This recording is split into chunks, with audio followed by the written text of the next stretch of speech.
बहुत समय पहले की बात है। एक गांव में शिवा नाम का एक बूढ़ा आदमी अपनी पत्नी शारदा के साथ रहा करता था। शिवा के बेटे और माधव बहू श्यामा की एक हादसे में मौत हो जाने के कारण उनके बच्चे राजू और श्रावणी शिवा के पास ही रहा करते थे। दोनों भी अपने पोता और पोती का अच्छे से ख्याल रखा करते थे, मगर पर्याप्त पैसे ना होने के कारण शिवा को घर का गुजारा करना बहुत ही मुश्किल हो रहा था। एक दिन शारदा शिवा से, अजी सुनते हो, हमारे घर का राशन खत्म हो रहा है, हमें जल्दी ही राशन लाना पड़ेगा। तुम चिंता मत करो, मैं कुछ न कुछ करता हूँ। ऐसा कहकर शिवा बाजार में काम की तलाश में चला जाता है। शिवा की उम्र बढ़ जाने के कारण उसे ज्यादा मेहनत वाला काम नहीं हुआ करता था। शिवा काम की तलाश में इधर उधर बाजार में घूम रहा था। तभी शिवा को एक जगह मजदूरी का काम मिल जाता है।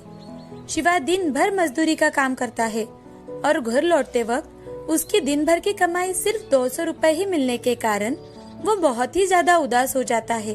शिवा शारदा से, शारदा, ये पैसे लो और इन पैसों से थोड़ा सा राशन लेकर आओ। इतने से रुपए में हमारा गुजारा कैसे होगा? अगर ऐसा ही चलता रहा तो हमारे पोता और पोती का क्या होगा?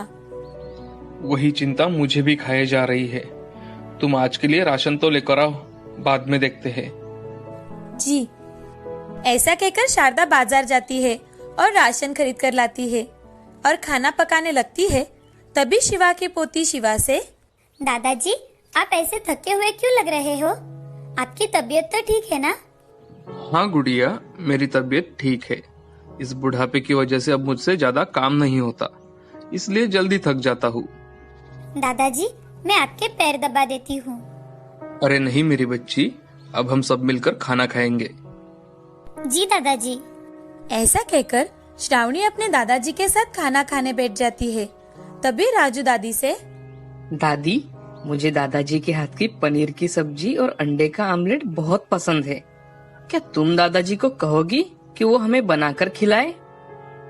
अगले हफ्ते जरूर बनाएंगे, अभी ये खाना खा लो। राजू समझदार होने के कारण अपने दादी की बात जल्दी से समझ गया और दादी से, ठीक है दादी। सभी ने खुशी खुशी खाना खाया और जल्दी से सो गए।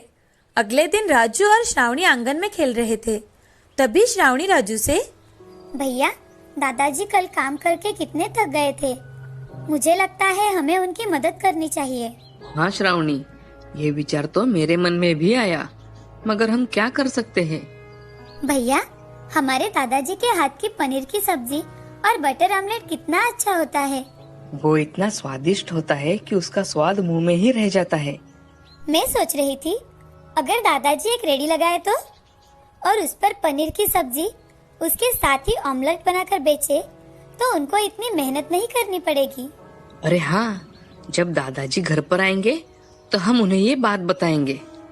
हाँ भैया, हम उन्हें जरूर बताएंगे। शाम के समय शारदा और शिवा आंगन में बैठे थे।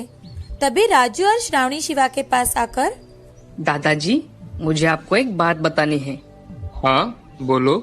दादाजी, मैं सोच रहा हूँ, अगर हम बाजार में खाना बनाने की रेडी लगाए तो हम उस पर पनीर की सब्जी और आमलेट भी बेच सकेंगे।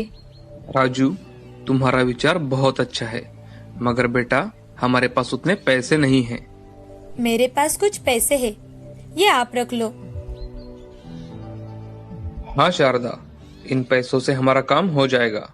ऐसा कहते ही राजू और श्रावणी बहुत खुश हो जाते हैं। उनकी खुशी का तो जैसे ठिकाना ही नहीं था। दूसरे दिन शिवा बाजार में जाकर एक रेडी किराए पर लेकर आता है।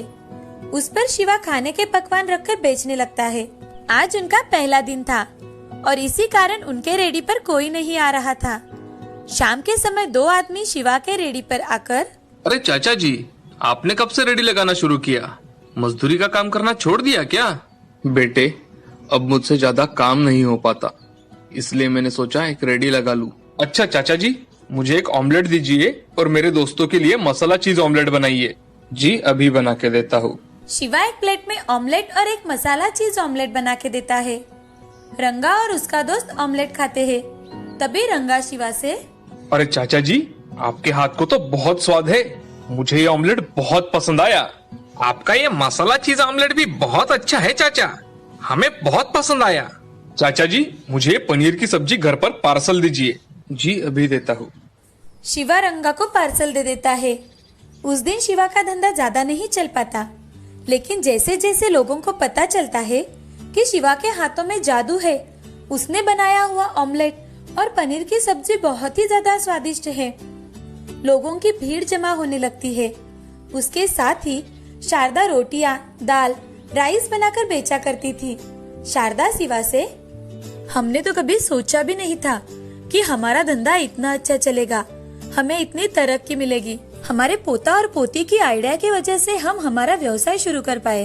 हाँ शारदा, हमारे पोता पोती बहुत ही होशियार है। जी, ऐसा कहकर शिवा अपना काम करने लगता है। तभी राजू वहाँ आ जाता है। राजू शिवा से, दादाजी, अगले हफ्ते श्रावणी का जन्मदिन है, तो क्या हम हमारे दोस्तों को घर पर खाने के लिए बुला सकते हैं? ठीक है, तुम तुम्हारे और श्रावणी के दोस्तों को घर पर खाने के लिए बुला लेना। ठीक है दादाजी। राजू खुशी खुशी अपने स्कूल चला जाता है।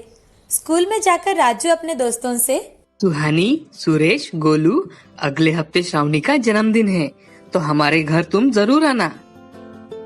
हाँ, हम जरूर आएंगे। हाँ, मैं भी जरूर आऊंगा। ऐसे ही एक हफ्ता बीत जाता है। राजू के दोस्त और श्रावणी के दोस्त बर्थडे के लिए राजू के घर इकट्ठा हो जाते हैं। शिवा और शारदा श्रावणी के लिए एक केक लेकर आते हैं। तभी श्रावणी अपने दोस्तों के बीच खड़ी होती है और केक को कट करती है, सबको खिलाती भी है। थोड़ी ही देर बाद बच्चे खाना खाने बैठ जाते हैं। शिवा और शारदा बच्चों को खाना परोसते हैं। खाना इतना ज्यादा स्वादिष्ट होता है कि बच्चे भी बड़े चाव से खाना खा लेते हैं। तुम सभी को खाना पसंद आया ना?